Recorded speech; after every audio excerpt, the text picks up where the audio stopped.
Kisah ini merupakan lanjutan kisah saat Garuda bersiap untuk mengangkat gunung Mandaracala. Garuda kemudian melakukan parikram mengelilingi gunung Mandaracala sebagai bentuk pemujaannya kepada gunung yang suci itu. Melihat itu Rahu berkata, bagaimana berkeliling gunung akan membantu? Apa dia telah kehilangan keseimbangan mentalnya? Mengapa burung ini membuang-buang begitu banyak waktu? Resi Narada berkata, kamu tidak tahu pentingnya parikram dengan melakukan perjalanan mengelilingi Dewi Parwati dan Prabu Mahadewa. Prabu Ganesha berkeliling ke seluruh dunia. Setiap kali kita menghormati orang yang lebih tua, pertama-tama kita harus melakukan parikram. Setelah melakukan parikram, Garuda berkata, wahai penguasa pegunungan, salamku untukmu. Kamu adalah penguasa pegunungan yang menghapus dosa dari dunia ini. Pepohonan yang tumbuh di atasmu menyediakan buah-buahan, bunga, tanaman obat untuk hewan dan makhluk lain sebagai makanan mereka.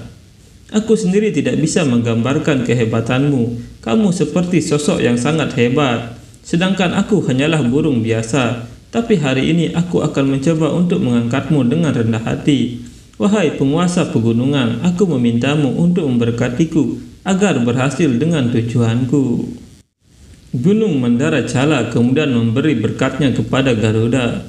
Garuda kemudian membesarkan dirinya hampir sebesar gunung Mandaracala. Dan melihat itu para dewa dan iblis terkejut. Wajrang berkata, kekuatan apa yang dimiliki Garuda ini? Garuda kemudian berlutut dan mulai mengangkat gunung Mandaracala. Dan seketika gunung itu bergetar. Dengan semua kekuatannya Garuda berhasil mengangkat sedikit demi sedikit gunung Mandaracala. Dan itu membuat semua yang hadir terkejut. Tapi karena gunung itu sangat berat, pegangan Garuda terlepas dan gunung itu jatuh sehingga menyebabkan tanah bergetar sangat keras. Melihat Garuda gagal, para dewa dan iblis merasa senang. Wajrang berkata, aku bilang itu tidak mungkin. Mandaracala berkata, kamu telah mengangkatku nak, tapi kamu juga tidak memiliki kemampuan untuk membawaku ke lautan susu. Aku terpaksa mengatakan ini, bahwa kamu harus memilih pengaduk lain atau untuk memenuhi tujuan Prabu Sriwisnu. Kamu harus memikirkan beberapa pilihan lain selain mengaduk lautan. Garuda berkata, tolong jangan berkata begitu, penguasa pegunungan. Prabu Sriwisnu telah mengatakan kepadaku bahwa ini adalah satu-satunya jalan keluar, tidak ada jalan keluar lain. Prabu Sriwisnu dan Dewi Laksmi berada di bawah rasa sakit karena perpisahan. Mereka jauh dari satu sama lain. Aku tidak bisa mengecewakan Tuhanku. Tolong tunjukkan belas kasihan. Mengapa Prabu? Mengapa aku tidak memiliki kekuatan yang cukup sehingga aku dapat melayanimu dengan melakukan ini? Ibu, tolong sarankan jalan keluar. Garuda kemudian mengingat saat dia masih berada di istana. Garuda berkata, ibu, kamu melakukan banyak pekerjaan, tapi bagaimana kamu tetap begitu bertenaga sepanjang waktu? Winata berkata, karena aku tidak melakukan apa-apa Garuda, Prabu Srihari Narayan yang melakukan segalanya. Keinginanku, energiku, semuanya darinya. Tidak ada satupun milikku, tidak ada sama sekali. Garuda berkata, kamu benar penguasa pegunungan. Aku tidak memiliki kemampuan untuk membawamu ke lautan susu. Tapi Prabu Srihari Narayan dalam diriku pasti memiliki kekuatan itu. Garuda kemudian mulai berdoa kepada Prabu Srihari Narayan. Semua yang ada di sana hanya bisa menyaksikan apa yang terjadi. Prabu Sriwisnu terlihat di dalam hati Garuda, dan melihat itu Mandaracala memberi sembah dan berkata, Prabu, aku merasa diberkati. Garuda kemudian mulai mencoba lagi sambil mengucapkan nama Prabu Sriwisnu. Gunung Mandaracala akhirnya mulai terangkat sedikit demi sedikit dan akhirnya Garuda berhasil mengangkat gunung itu. Melihat itu para dewa dan iblis terkejut dengan kekuatan Garuda yang mampu mengangkat gunung sendirian. Wajrang berkata mustahil.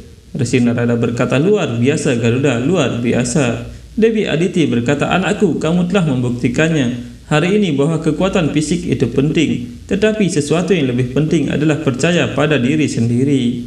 Dewa Bayu berkata, Garuda, hari ini kamu telah melakukan sesuatu yang tidak diharapkan siapapun. Dewa Agni berkata, itu benar Garuda. Prabu Sriwisnu akan terkesan melihat ini. Raja Bali berkata, dengan membawa gunung besar Mandaracala, kamu telah membuktikan seberapa kuat kemauanmu. Tapi sekarang kamu harus membawa gunung ini ke lautan susu, Garuda. Garuda berusaha berjalan, tapi dia kesulitan untuk menjaga keseimbangannya karena gunung itu sangatlah berat. Dewa Agni berkata, Garuda hampir tidak bisa berjalan dengan gunung besar ini. Jadi bagaimana dia bisa terbang dengan membawa gunung itu? Garuda berpikir, oh Tuhan, dengan restumu aku telah memenuhi tantangan pengabdian. Prabu, aku tidak akan mampu memenuhi tantangan kekuatan ini. Tanpa bantuanmu, lupakan tentang membawa gunung ini dan terbang. Aku hampir tidak bisa berjalan, Prabu. Bantu aku, Prabu Narayan, tolong bantu aku. Sesanaga berkata, Prabu, terimalah doa Garuda. Gunung ini sangat besar, tanpa bantuanmu, dia tidak akan mampu menanggung tanggung jawab sebesar itu. Garuda kesulitan berdiri dan berpikir, dengan keinginan Tuhan aku telah mengangkat gunung Mandaracala, tapi aku tidak mampu membawanya ke lautan susu. Sri Wisnu berkata, orang yang berbakti kepadaku tidak pernah sendirian. Garuda terus menyebut nama Sri Wisnu dan mulai membentangkan sayapnya. Diti berpikir burung ini mengangkat gunung besar ini, tetapi dia tidak akan dapat mencapai lautan susu, Kesira Sagara. Garuda mengambil bentuk burungnya dan terbang ke angkasa. Melihat itu mereka semua semakin terkejut dengan kekuatan Garuda. Diti berkata, ini tidak mungkin. Resi Narada berkata, Garuda, kamu membuat yang tidak mungkin menjadi mungkin. Kamu diberkati Garuda, luar biasa. Garuda terus terbang menuju lautan susu dengan membawa gunung Mandaracala. Melihat itu Dewa Indra menjadi semakin iri dengan Garuda.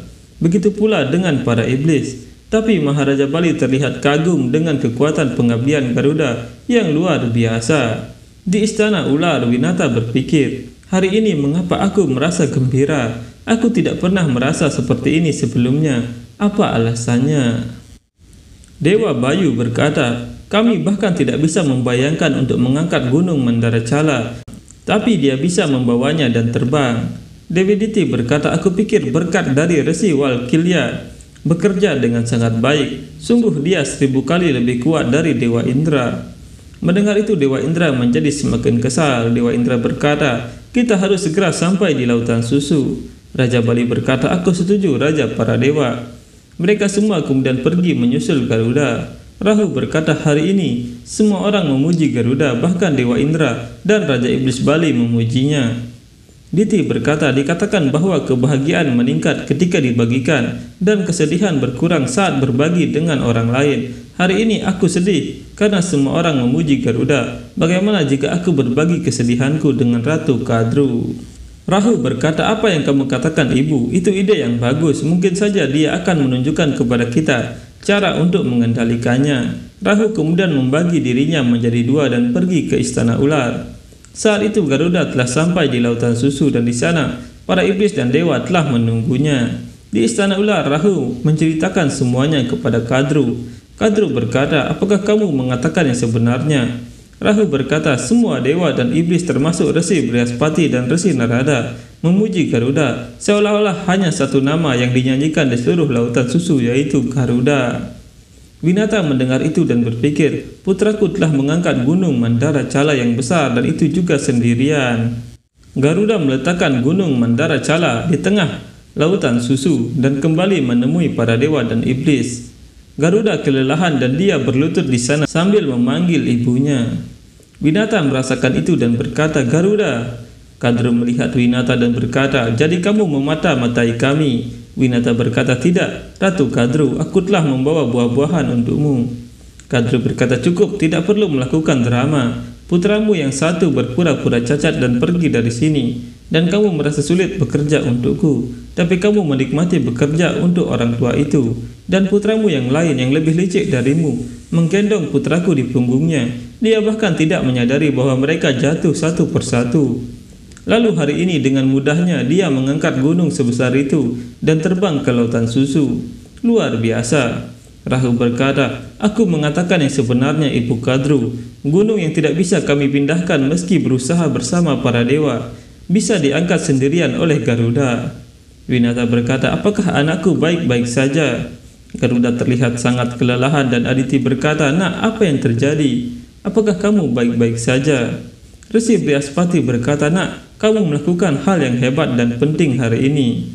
Resi Narada berkata, "Mereka akan berbicara tentang kehebatanmu selama berabad-abad."